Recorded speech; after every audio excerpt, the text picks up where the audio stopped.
Welcome to Yoga for Hypermobile Bodies. So, this is a re recording of the live presentation due to technical issues, which for me, um, there was a problem with the live recording of the first part. So, the second part is live with the participants who were there at the time. And this recording is being done after the live presentation, which I think will be an advantage at the end of the day because we had 5 people with us, all people living with hypermobile bodies who shared their experiences over the 3 hours we were together. And so I can now bring that in a little bit as we do the presentation going into this. And for those of you who weren't with us live, I think it's useful to know we did some sharing off the record, so without the recording. And everybody shared a few things in common. For some people, this idea that hypermobility is sort of a thing to consider when taking our bodies through the world was a new idea. And one person older than me, she sort of for the first time in her life recognized that some of the challenges she was having with her body can all be tied back to a systemic hypermobility that comes from the form of the collagen in her body, which we'll talk about later. And another thing that many people shared is sort of a cycle that's happening in their lives where they find a beloved activity, they join with a group of people who also love this activity, and they get a lot out of the experience, they build strength, and then inevitably an injury comes. Often an injury not necessarily from a traumatic event like a fall or something, just over time, after several months of doing this great activity, something starts hurting, back, shoulders, sort of the joints that are a little more sensitive. And then they have to rest, lose strength, lose conditioning, and then begin again. And the cycle sort of repeats itself over and over. It's something I personally experienced in my life. I shared a little bit of my story that I sort of grew up always knowing I was a little different in my body, just by the way people looked at me when we would, sort of do certain movements. So I was called double jointed. Never thought of this as an issue. We would do flexibility tests in school every year in the United States. And, my readings were off the chart. But nobody ever sort of talked to me about sort of protecting my body and understanding that I may have to do things a little differently just because of my joints lacking a little bit of the stability that many people have. And it wasn't until I got into the yoga community in my 20s. So this was maybe 6-7 years of frequent shoulder pain. I started with the martial arts community, trained with some wonderful people who were predominantly tight men. So we did a lot of training that sort of suited that body type. And for me, it left me with repeated pain and being stuck in this pain cycle. And then I discovered a yoga community and was really fortunate to have a yoga teacher from the beginning named Yura Stenberg, for anyone in the ABI community, who recognized that I will need a little extra support because of how my body's built. So he helped me minimize this cycle. I was still cycling because I was really attracted to sort of the flowing power yoga, and my body could do a lot of the postures and things like that. And I was still injuring and cycling. And then when I had sort of a catastrophic injury, it's when I started to work with him on a different level with another therapist named Mary Holloway, who specializes in supporting children, often with disabilities, who need support sort of functioning in their daily life. And she really worked with me to understand the systemic issues arising in my body. And so all of the people who were on the live call with us also had similar sort of stories. Many of us in martial arts, many of us athletic people, so people who like to move our bodies. Dancers was another theme, so a few people with dance. And in the dance community, you're sort of surrounded by hypermobile people, so it doesn't seem like something that's very different about your body. But dance, on the other hand, can put a lot of strain on the body that looks beautiful for performance, but may not be very useful for our body for daily function. And something else that was a commonality for everybody here was pain. And so I asked everybody if you can rate your pain in this moment on a scale of 0, which is no pain, to 10, which is the worst pain of your life, what would it be? Nobody was a zero. One young woman with us who is in her 12th year of school and tapes her body all the time. She has problems writing. She uses the computer to do her exams because writing with a pen actually is not possible for her body for a long period of time. And she's aware of her hypermobility because her mother also lives with this condition. And she unfortunately had a very high pain level of 9, because migraines are something that can accompany some people who have challenges with hypermobility is a result of other conditions in the body. And the conditions in her body resulting in hypermobility are also leading to some problems with migraines and things like that. So she had a lot of pain. The other people had between 3 to 5 pain just in this moment. Like, it wasn't a special moment, it's just what's your pain. So pain is a reality. Pain cycling, often with the German expression, the Teufelskreis, devil circle. So this training, injury, resting, training, injury, resting circle. There's also a pain circle that goes with that. Inflammation, acute injury, recovery.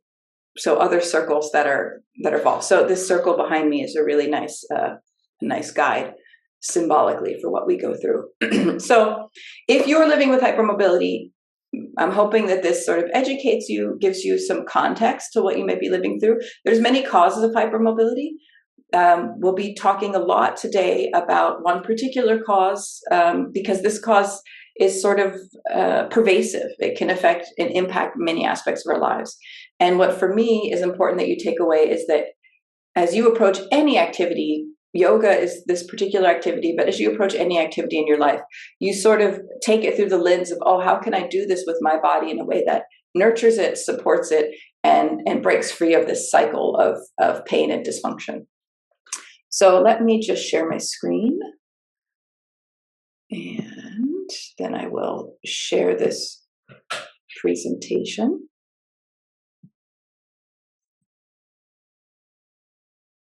There we go. Make sure this looks okay. All right, there we go. So title of our talk, Yoga for Hypermobile Bodies. I added a little Sanskrit here, Sthira Sukham Asanam. For those of you who aren't familiar with some of the philosophical teachings of yoga, there's one text that we often refer to. It's a very old text, a couple thousand years old, and it's called the Yoga Sutras, accredited to an author named Patanjali. And there's about 200 individual teachings called sutras in this collection of yoga information.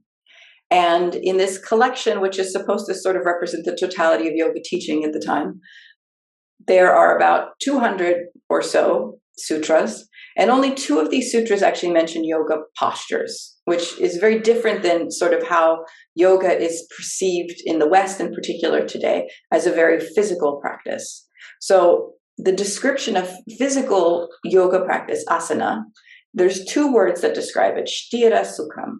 So Sthira is stability, so an idea of sort of rigidity, but not in a limiting idea, but rigidity as a solid base, like the trunk of a tree. And Sukham is ease or joy, softness. So this connection of stability and softness is the ideal quality for a yoga posture. And at the time of these teachings, yoga posture often meant sitting, like a meditation posture, because yoga is fundamentally an internal practice. And so, so Sthira Sukham Asanam, that's all the guidance we have, at least from this source, on yoga posture. And I think it's important to take that sort of long view when we're looking to find our own individual yoga practice. And I also wanted to add the word joy. So the joy of movement and stillness. So hypermobility is not just a limiting thing. It actually gives us the capacity to really enjoy certain movements in a way that someone more limited by their joints cannot. And so I want to, remember that as we come through this. So there we go. So I want to bring in another model of yoga teaching before we go into sort of the anatomy and the deep part. So any holistic practice, any spiritual practice, or any practice that deals with the body has some sort of model of the system that we're looking at. Even modern anatomy is really a model, because not all bodies are identical to that model. In fact, most are not. So with hypermobility, we are different than the quote unquote normal model. However, in the yogic system, particularly this model called the Pancha Kosha system, Pancha means 5, Kosha is like a layer. So the human system is considered not just the body, not just the mind, but this interrelationship of 5 aspects. And whenever I teach a class or working with an individual person, I consider this model as sort of the foundation of how we work together. So there's the most external layer of this model. You can think of it like an onion sort of peeling open. The most external layer is this food body. You are a pile of meat walking around with bones embedded in it. And it's the interaction of your nervous system and this meat and bones that allow you to move around in the field of gravity. This is your annamaya, your food body. The pranamaya is the energetic body. So this, in modern anatomy terms, can be related to, circulatory system, endocrine system, hormones, and how things flow through the body. And the classical way of working with this is pranayama, which is breathing techniques. So it also has to do with the system of breathing. The manomaya, a layer deeper, is sort of your intellect, how you approach the world intellectually. And if you, for example, have a certain mindset, you might find a particular way of practicing yoga to be more attractive to you. So as a yoga teacher, for example, we try to find a fit to the person's interest when we introduce a yoga practice to them. The vijnanamaya is a level deeper. It's the character or the personality. And anyone who's had experience with small children know that we come with a personality. Even before we sort of vocalize and verbalize our inner experiences, we have a personality. And so this is a sort of a pre-programming that we get from our ancestors. And then there's the anandamaya, the deepest aspect of ourselves. There's an idea that within us there is a state of profound peace. Ananda means unending bliss. And I talk about this sort of in the knowledge of its lack. So when somebody notices that they're feeling out of balance or feeling off or feeling separate from that state of peace, even if they don't recognize when they have connection with that state of peace, they recognize when they don't. And so that's sort of an indicator. There's something within us that understands this idea of peace, that moment of wonder of life. So this is sort of the human system from the way that I practice and learn in the yogic system. And so this is sort of the umbrella with how we work with any condition. So I've worked with, special groups of people, women who are pregnant or have just had a baby, hypermobile people with challenges in the pelvis. And so all of those ways that we practice are just yoga. They're just yoga adapted for the total human system of the person you are. And so today that total human system is somebody who is living with hypermobility. And same system applies, just some special things to take into consideration. So I'm going to use the word normal. And when I do that, I want you to understand there's a mathematical term of normal. And most of the time, none of us fit that term. So here's an example. All of these circles represent people. So say we have 100 people and we want to measure flexibility. So we look this picture on the left of this young woman stretching towards her feet. And we imagine that the point over her toes is the 0 point, sort of the center of this pink peak here. And some people can reach their toes with their legs straight. Some people are a little bit short of reaching their toes, say maybe 1 inch from their toes, or maybe 2 inches or even further away. Some people can reach beyond their toes, 1 inch, 2 inches or more. But there's if you have 100 people, say, ask them to do this exercise and measure how far they come from fingers to the tips to the toes, you'll find that most of the people, about 68 of the people, will fit somewhere between 1 inch before their toes and 1 inch after their toes. Smaller number of people will be able to reach further past their 1 inch past their toes, and a smaller subset will reach not even to 1 inch. And then there'll be people who really have limitation in their mobility who can't even reach 2 inches to their toes, and people who can reach further than 2 inches. So this is just a hypothetical idea. So I'm just kind of creating numbers here to give you context. I don't know how people really how close they can come to touching their toes, but I'm just giving you an idea. This is what is called a normal distribution, mathematically speaking. For the math phobic of you, please don't be afraid. I use lots of nice pictures. But what I want you to take from this is there's a concept of normal flexibility that the medical field has in mind. So anything beyond the normal, beyond the pink space here, is considered hypermobile. And anything to the left of this pink space is considered hypomobile. So normal is the majority of people. Whatever bar they set for what normal is, they measure. So they don't just create it. They sort of look at a bunch of people, more than 100, but simplicity, we put 100 here, but millions of people, you look at them, they'll have most people will have this range of motion. Hypermobile people have a large range of motion, which means that hypermobile people are special because we are the minority of people who can move beyond what's considered a normal range of motion. If we look at certain smaller groups of people, this distribution will look very different. For example, if you look at a bunch of ballerinas, none of them are going to be in the pink range. They're all going to be blue or green. Green is actually ballet dancers are blue to maybe the beginning of green. People who are living in the green field may have a challenging time sort of functioning under the force of gravity every day. So stronger chronic pain, stronger dysfunction in the joint movements, the capacity to just sort of do normal things. The same thing on the far left side. So if we have people who are a little bit stiff, people who are very, very stiff and have chronic issues that are really limiting mobility.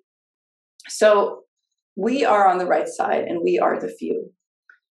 And we have to consider that most group movement classes or group movement activities are focused on normal range of motion as the standard.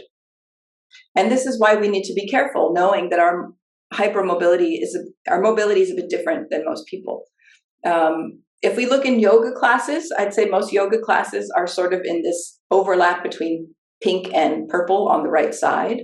If you're very, very flexible, closer to the green, that might not be the appropriate balance for you. But many people who stay with yoga tend to have a little more mobility than what's normal. And that allows us to sort of look really cool very quickly in a yoga class because we can sort of achieve things that most people in our classes can't do. So just be aware of that. You are a special individual. And some of the challenges we face as hypermobile people is not because of the hypermobility, but because we are working in situations where a certain level of normal mobility is assumed, and that's inappropriate for our bodies. And I just have some images here. Like this image here is actually something called the Brighton test. This is a test used to diagnose hypermobility on a systemic level. The test was actually developed for children from, I think, age 12 to 16 or something like that.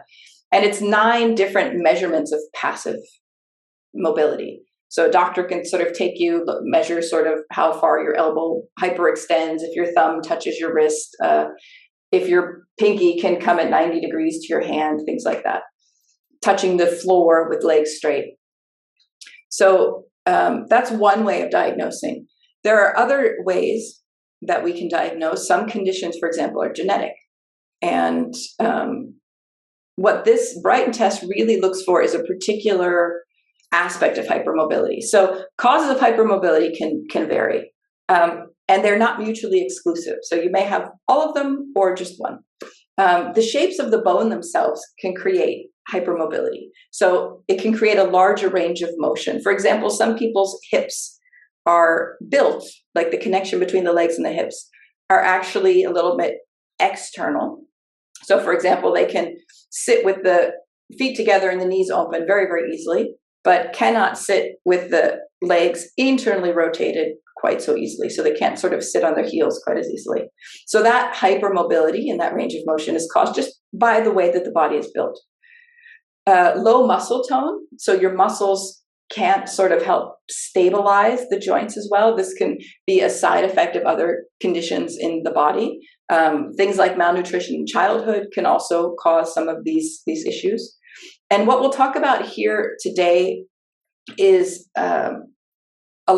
is sort of the systemic hypermobility, which is a function of the structure of the collagen in your body. So the collagen is a protein in your body. And if you are hypermobile sort of throughout the body, throughout the joints, and we'll talk about some other things as well, it may be because of the collagen. So this Brighton test is actually looking more at structure of the collagen, which can also be identified genetically in some cases. And, before we move forward, I just want to remind you that hypermobility looks different in different bodies. And we can thrive and enjoy this extended mobility without creating as much injury. We still have our oopses that come once in a while, but it's important to remember the joy of hypermobility. So this person down in the right, I know her well, that's me. And this is a posture that I actually don't practice since giving birth to 2 children, not because I cannot, but because the risk of destabilizing my pelvis is greater than the joy I get from putting my feet behind my head. And because I need this pelvis to get through my day and do what I do and what I love. It's not to say I don't work on, my hips, but, I don't do what is often referred to as hip openers as often in my yoga asana practice because my hips are open. I have very open hips. And if I make them more open, it's like just ripping them apart. So that's one way that I approach my practice. We have these performers here. This woman on the bottom left is also a yoga teacher. She's got some great classes, great offerings. You can find her online. And she's, very body positive, also teaching sort of holistic yoga. The woman on the top right, she is a contortionist who tours mostly through Africa and is extending her work as well. And you can see she's very hypermobile, and her whole career is based on her hypermobility. So for her, she works in a field that focuses on hypermobility. So she needs to maintain a healthy body to be able to do her livelihood. So even though she looks quite odd compared to most of us as far as how we can bend, she needs to take care of her body in a way so she can maintain the mobility and the suppleness without injuring herself and sort of ending her career. The young woman in the middle, I don't have her name. I tried to find it. She's a yoga practitioner, obviously, and demonstrating a version of downward facing dog with extremely open shoulders and very free joints in the hips as well. And the woman on the left, a ballet dancer, using support to achieve the dance, the performance of a shape, but also supporting her body and the needs of it. So we can thrive in this hypermobility and just having the right environment around us to support us. So what is collagen? And this is really important. So there's a connective tissue condition called Ehlers-Danlos syndrome. This is this and hypermobility, joint hypermobility syndrome, are 2 conditions that are considered rare. And as people are becoming more vocal about their condition, it's becoming clear that this condition may not be as rare as it is considered in the medical fields. It's a condition which tends to impact women more than men, and we know that in the medical field there is a systemic problem with disregarding the medical needs of female patients. So that's sort of underreporting as well. And because it is systemic, it can overlap with other conditions. So the hypermobility aspect gets disregarded. But the interesting thing about Ehlers-Danlos syndrome is some aspects of it can be detected genetically. So it's something that's passed on to us. And depending on which part of the collagen is most impacted by it, it will manifest itself in different parts of the body. So for example, there's 3 types of collagen which affects our heart valve, helps our heart valve function. Certain variations of Ehlers-Danlos syndrome have an impact on the heart valves. Certain other types, like down here on the image on the right, articular cartilage. So this type of collagen impacts how our cartilage moves together. Intervertebral discs are impacted by another group of collagen. Intercostal cartilage is also impacted by a different type of cartilage. And if you take some time with this slide, you might be able to look and see that. For me, for example, I have issues with my spine, my ribs, knees, and I'm like, oh yeah, I think that's collagen type 2 is most impacted by what I'm dealing with. So the stuff on the right is sort of, you see a little bit more of what we consider hypermobile issues. So how the bones, the joints relate themselves. But also we have, for example, skin.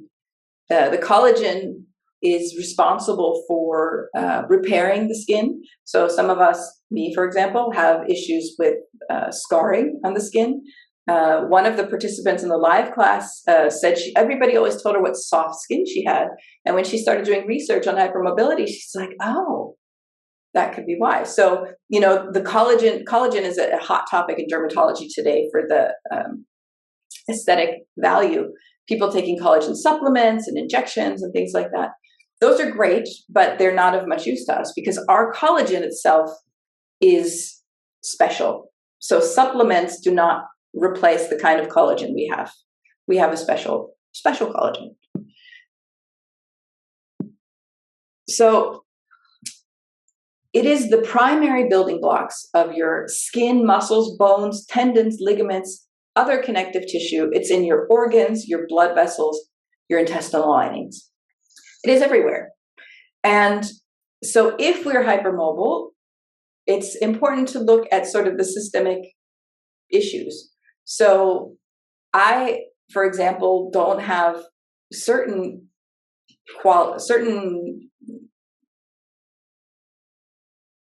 characteristics associated with some aspects of Ehlers-Danlos syndrome. For example, my digestive system works very well. Some people don't have that blessing. Mine is mostly, movement and things like that.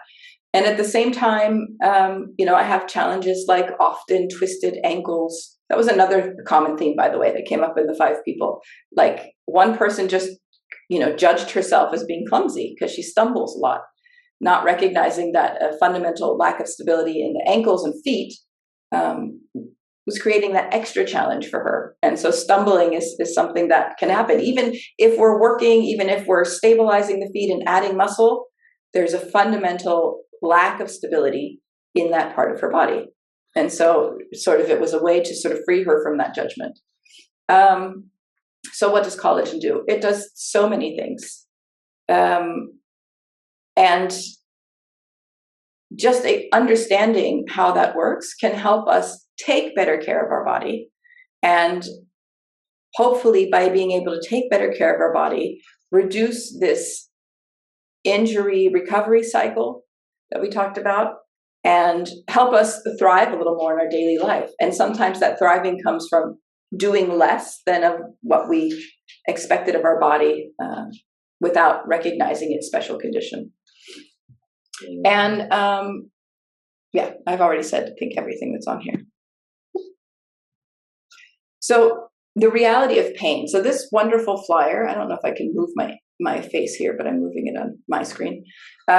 This wonderful flyer is from Ehlers-Danlos Syndrome Society. So it's an organization of people advocating for those of us with conditions related to special collagen. And these are just a list of some of the things that we can deal with. Frequent dislocations or subluxation. If you don't know these words, subluxation is like when the joint is just a little bit out. So there's like a language we develop. Something's out. My rib is out. It means that the joint is not quite. And even joints that are not supposed to move, which can be confusing for some physical therapists, I think. When I say my iliosacral joint is a little bit out, told by a physical therapist, but that joint doesn't move. Okay. It moves in my body, which is not always a good thing. Easy bruising, because the blood vessels can also be quite soft. So for me, for example, I wear gloves more than most people do when I'm doing certain chores like gardening, because not just to protect my hands from dirt, but there's padding in my gloves, because when I lift hard things, I will sometimes break blood vessels in my fingers. So a lot of bruising, and that can be over any parts of the body. Chronic pain, we talked about prolapse. The pelvic floor area is something that can also happen. Gastrointestinal issues, because like I said, the collagen is in the intestinal lining. It's supporting the organs of digestion. And so they have to move. And if your organs aren't staying where they're supposed to stay and they're moving through the process of digestion, that can create some challenges.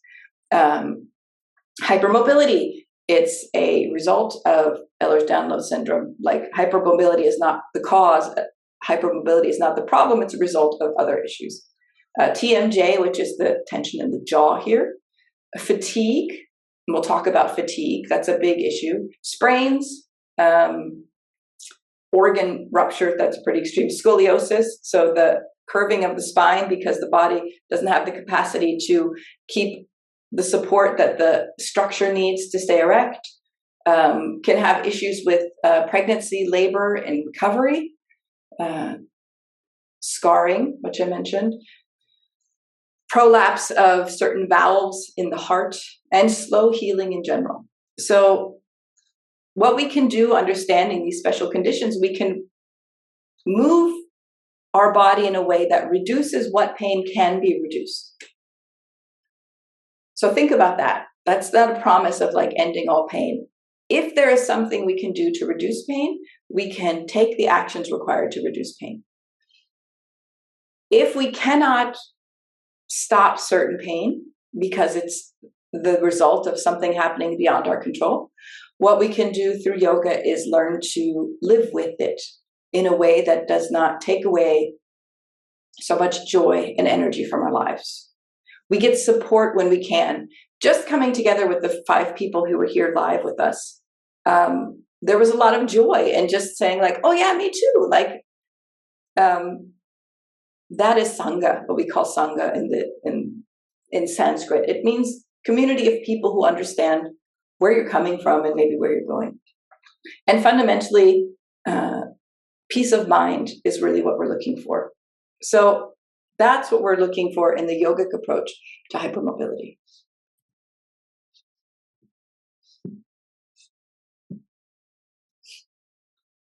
So I talked about fatigue. So I want to talk about power saving mode, what I'm calling it, not laziness, power saving mode.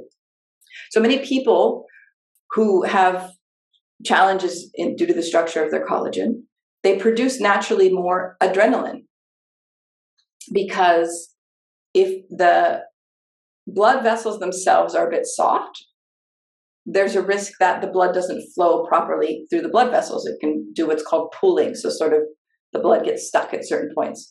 So your body deals with that situation. It helps you out by producing a little bit more adrenaline.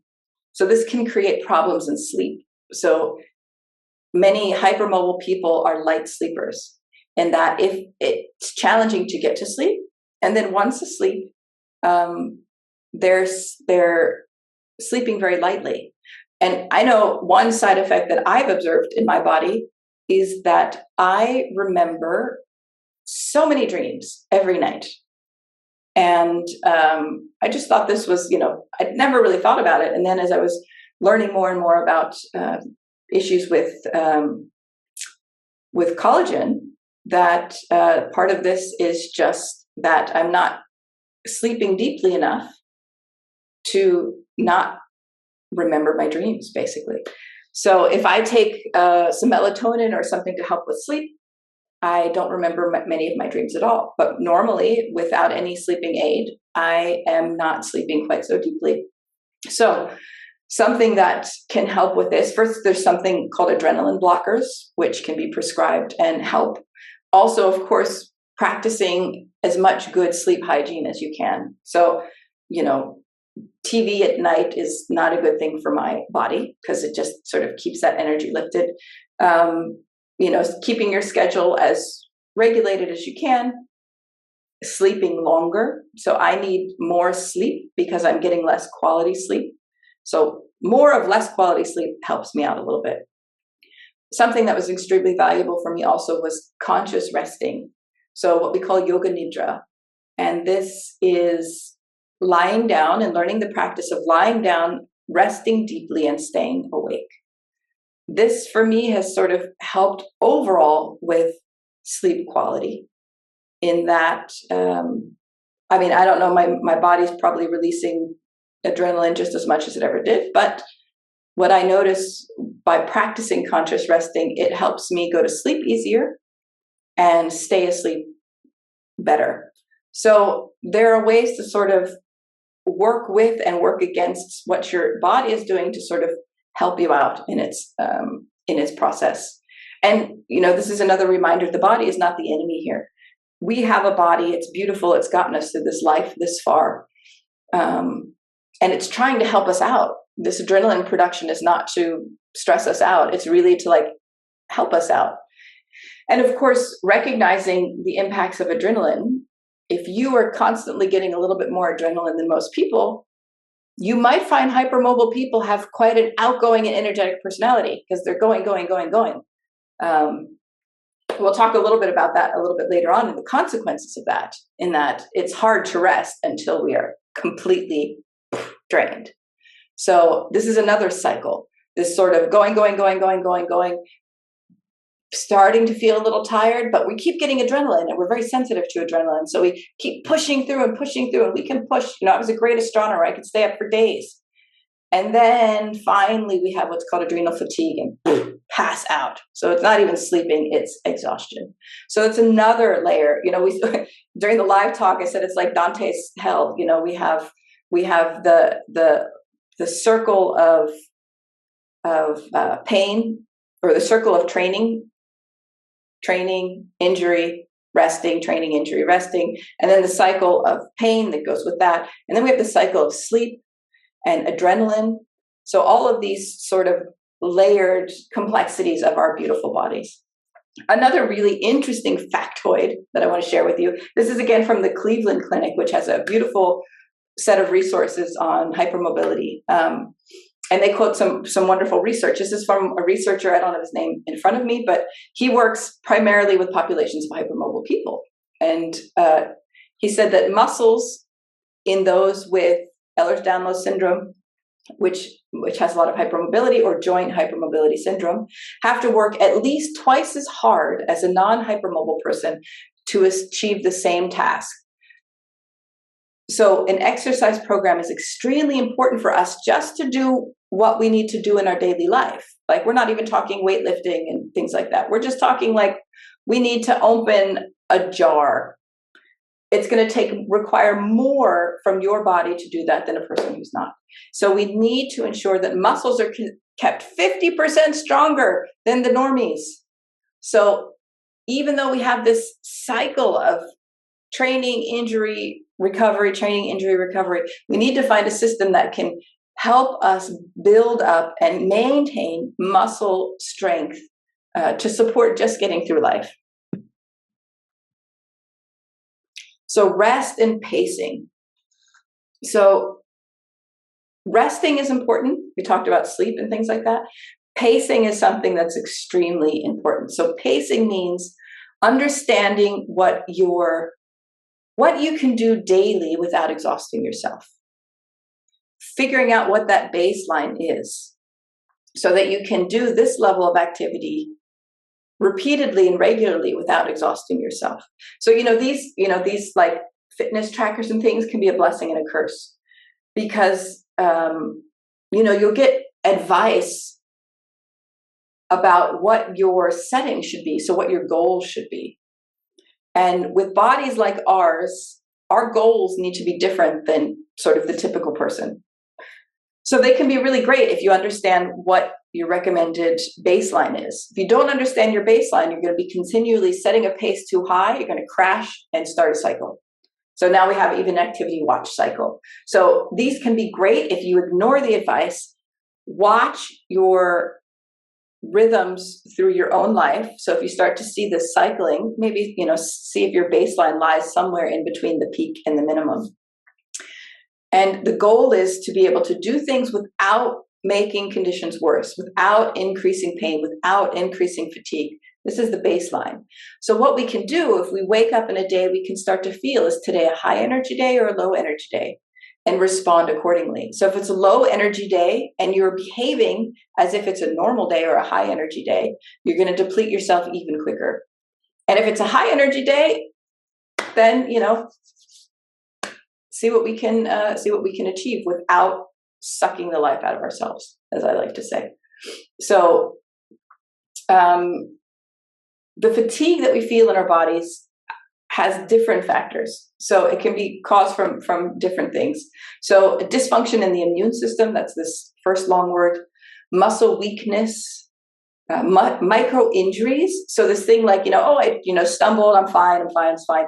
There's a little injury there. Your body needs energy to recover from that little injury. So we have lots of little micro injuries, like, I just hit my thumb. Okay, that blood vessel burst. So your body is getting a lot of small things it needs to recover from. Traumatic injuries, so the big stuff. You're not sleeping well. It can affect your respiration. And if you're using particular medication to support you, that can also create an effect. And malabsorption in the intestines and reactive depression, anxiety. So as a natural result of everything happening in your body, depression and anxiety, if we're getting pumped full of adrenaline, it's not unreasonable that as a result, we may have some anxiety that we're living with. And, this for me was something anxiety became a friend with me in my yoga practice, not recognizing that there may be some other physiological reasons for that anxiety to come. And so we just recognize these aspects of what our body's dealing with and recognize that when we ask our body to function on a level that's not appropriate, we're being unfair to this body that's really helping us get through the day and helping us be fully involved in our lives. So one thing I think is important to talk about I noticed that in like martial arts and, CrossFit and yoga and a lot of physical activities that we do in community, there is an underlying idea that if you're just focused enough, if you're just disciplined enough, you'll be able to solve all the problems. And that's bullshit, honestly.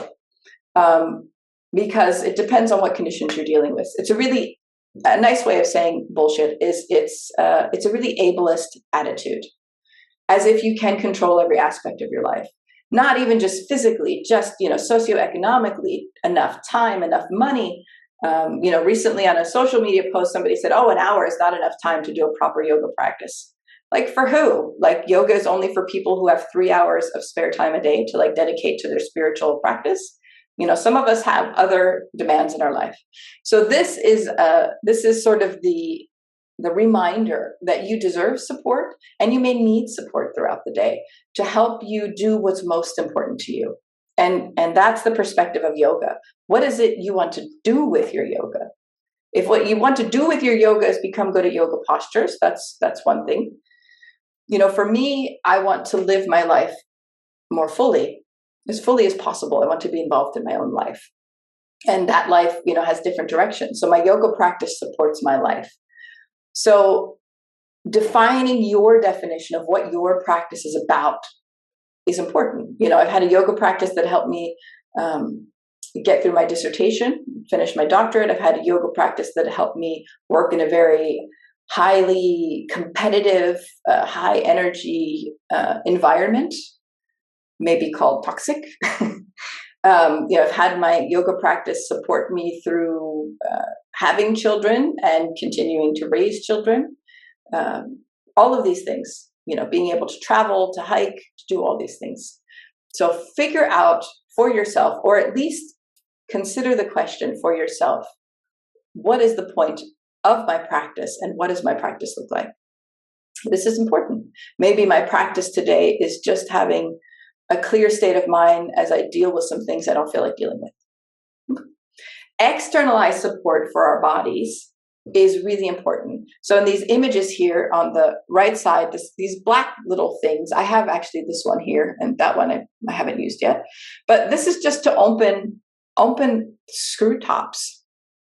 And it's because it's really hard for me to open screw tops because my fingers just don't have a lot of strength in them. And so this allows me to leverage this nice little thing. And it also is like nice, squishy, big handle, so it doesn't hurt my joints. And I don't break any blood vessels to open a tough lid. There's also insoles in the shoes. I live in Germany, and my health insurance will pay for specialized insoles just for my feet. So I go to a guy, he scans the bottom of my feet. So it's like a printer or a scanner you stand on. And he adjusts the insoles to help support so that the distribution of weight from my body is flowing through my feet in a way that supports all of the joints above my feet, which is everything. This thing on the right, which is amazing, it's a body braid. It essentially is an extra layer of strength for the connective tissues throughout the body. They have additions through the arms as well, for elbows. Hands, not so much. For the hands, there's a community of people building these sort of rings and things that look a little bit stylish, so it doesn't look like a giant orthopedic device, but it helps the fingers from hyperextending. I'm going to be getting one actually for this joint in my finger, because even though my fingers generally are not hypermobile, this joint, because of an injury, my wrist was destroyed in a car accident many years ago. But the surgery to repair it did some damage to the ligament that controls my thumb. And so the ligament and the joint here is no longer so stable. So when I'm putting weight on my hands, this joint gets hyperextended and gets uncomfortable. So, so this is, even though most of my hypermobility comes from the structure of my collagen, there's even issues I'm living with that become from injury. So who knows? So what's important here is you find this balance between getting support from outside sources and also building up support from the inside. And this is the aspect that community practices can really help with, because community practices gives you a reason to come back. You're sort of part of something. As I've jokingly said to my students, I would never show up nearly as often if I wasn't the teacher. It's a little bit like that. Show up and know that your presence is important, and then you come back to taking care of your body and strengthening it from the inside to support what all these beautiful external things can do. And so remember, my normal is on the right side of this practice, of this plot of sort of mobility. And if you're joining us because you're hypermobile enough that you're really curious about yoga for hypermobility, you're probably over there as well with me, part of my people, one of the zebras. Oh, I should note, a zebra, the reason that Ehlers-Danlos syndrome and hypermobility syndrome people use the word zebra is because in medical training, there's sort of an expression. If you hear four hoofs galloping behind you, it's more likely a horse than a zebra. And so if somebody's coming in with symptoms of a rare disease that overlap with symptoms of a more common issue, you will work with the assumption that it's the more common issue, and instead of what's considered rare. So since Ehlers-Danlos syndrome, hypermobility syndrome are considered rare, most doctors dismiss it out of hand because it's a zebra, not a horse. So we're the zebras. the people over there. And so, one of the teachings of the head teacher of this tradition, named Mr. Deskachar, is that there is no simple solution. There's no one-size-fits-all practice. Yoga practice begins and ends with you and your life. And this is your reminder that your life, your journey is worthy of being explored and questioned and expanded. And that's really what this is about. It's not going to be a teacher that comes and tells you how to fix everything. What I told the people who were with me live, please let me know what this inspires for you, because we are on this journey together, and your unique story will inspire me and other people. So when you approach trying to figure out this puzzle of a body that's quite challenging, remember that. Remember how important your journey is to supporting others who can learn from you. A challenge for teachers, if there's any teachers watching this, is the way we're often taught how to move with the body or how to teach the body is assuming a certain level of stability in the joints and a certain range of motion in the joints. This can take away the experience of the class from people on either side of this normal curve. So many people, I'm sure if you're a yoga teacher, you've had people say this, oh, I'd love to do yoga, but I'm just not flexible enough. So our community has spread the word that if you're not very flexible, then yoga is not for you. Being married to somebody who is the most stiff person I know as far as his joints, I can tell you that's not true. He's a beautiful yoga practice, looks very different than mine. But he works with his body in a way that is appropriate, and it looks very different from what you see in typical yoga classes. So as teachers, when you see somebody's body that looks quite different than the norm, and if you see lots of bodies as a teacher, you have a pretty good impression of what the norm is in your classes. Consider how you teach and how you support them. My first teacher, Eurus, at one point, he said to me, when I tell everybody else to straighten their leg, I'm not talking to you. So for me, he was trying to remind me to bend my knee, because I can straighten my leg in most standing postures. But what I tended to do was hyperextend the knee and then bother my knee. After some time, it would start hurting. So he reminded me, always have the sensation that my knees are a little bit bent. Because sometimes that sensation meant that my knees were actually straight, but they felt bent to me. So that was a way that he reached out to me. I had another teacher who had me moving, instead of moving deeply into like the pigeon posture, where the knee is, it's a very hip stretchy position. And that position was never much of a stretch for me. I could just sort of fall into it. And instead of going into the posture for me, she asked me to come halfway into the posture and hold myself up using the deep muscles of the pelvis.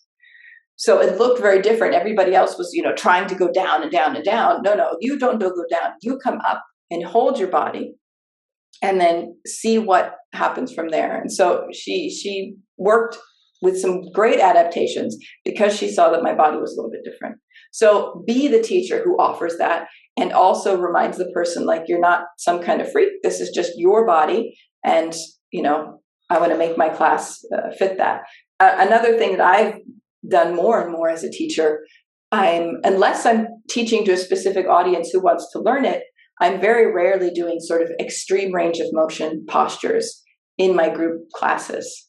I might sort of go step by step through variations and then say, if you want to explore this variation, feel free. But the foundation of our practice together is the accessible versions of postures that people with a range of mobility and strength can access. So consider how you teach and what your normal is. And, as a practitioner yourself, figure out what your normal is and begin there. So there's a great definition of yoga in the Bhagavad Gita. Yoga is the practice of tolerating the consequences of who you are. I mean, that this is really not for hypermobile people. It's just for everybody. So part of the consequences of who you are is this beautiful body you were born into. Hypermobility is not something you created through practice. Practice can help you strengthen and release muscles. This is what muscles do. They strengthen, they release, they strengthen, they release. If there's some resistance to releasing, that creates a sensation called stretch that people feel. But that's all that the muscles do. So there's some unique challenges for our particular body in tolerating the consequences of the reality of our body. It's not something that needs to be fixed. It's something that needs to be supported. And, speaking with my teacher Mirka's words, something that needs to be loved, acknowledged, accepted. Because when we try to power through doing movements, doing activities that's not appropriate for that body, it's really dishonoring all of the work our body does to support us in doing what we want to do through this life. Gravity is your friend, and it is a heavy friend. So understanding the complexity of biomechanics, how we lift our body up in the field of gravity, because it's always there. Hypermobile people, we would be great in zero gravity because there's no forces sort of putting pressure on and demanding our attention. Finding your normal. This is important for everybody, really. But in this particular workshop, we're focusing on hypermobility. So what is your normal range of motion? I've had physical therapists shame me for having a large range of motion, as if I'm pushing past what's normal, when it's not a push for me, it's just how my joints are formed. Proprioception, these are the nerves that help you figure out where you are in space. So if you close your eyes, you can sort of feel, they're like your gravity sensors. So they're part of this making friends with gravity. Understand the sensation of stretch and what that means. So I hardly use the word feel the stretch. I never say that in my classes, because that's not what we're looking for. So we'll talk about that in part 2 a little bit more. And then all of this helps with the awareness of overextension in weight bearing. So it's not a problem for me to hyperextend my elbow up in the air. But if I'm putting my weight on my body, doing a push-up or doing a plank pose, and my elbows are hyperextended, or I'm standing and my knees are constantly hyperextended, that's going to create problems a little bit down the road. So having this awareness, and the beauty of this, of all of this, of this particular body, whatever condition we are working with, it has the capacity to wake us up, to help us pay more attention to our lives. One of my clients, she has ringing in her ears, tinnitus. She had a sort of an explosion of this problem a few years ago. And so we worked together, and now she's built a relationship with this ringing in her ears that she can't fix it. There's nothing in the medical field that can address it as far as they know right now. And so it's a condition she needs to live with and manage. And what she's come to realize is that when she is facing a lot of stress in her life, the ringing in the ears becomes very acute. And she calls it now her alarm clock. When she notices the ringing in her ears increasing, it invites her to take a step back and see what's going on in her life that's creating this kind of stress, and see what steps she can take to manage or mitigate what she's experiencing. So the same with hypermobility. If the joints are aching, maybe there's been a little bit too much sitting and not enough breaks during the day. That was a big problem for me as I was especially doing astronomical research and writing up the dissertation. It was me sitting in a chair for many, many hours a day. And so some of my, in my YouTube channel, I have something called a yoga snack. And this yoga snack was part of my dissertation research, really, because it was how I had to invite myself to step away from the computer a few times a day and just feel my breath. So these are for you, what brings you suffering is really the source of your joy. So hypermobility can be extremely challenging to manage, but it really is a potential for tremendous joy in your life. So we're going to stop this part. This is called part 1. Part 2 is the part we'll do together as a group, and it's the part that we've already recorded from the live session. So you'll get to hear some other voices that are not just me. And yeah, and I hope you enjoyed it. And please feel free to reach out if you're watching this afterwards with any questions, any comments, things like that. Safespacesyoga.com. You can find my contact information. Thank you.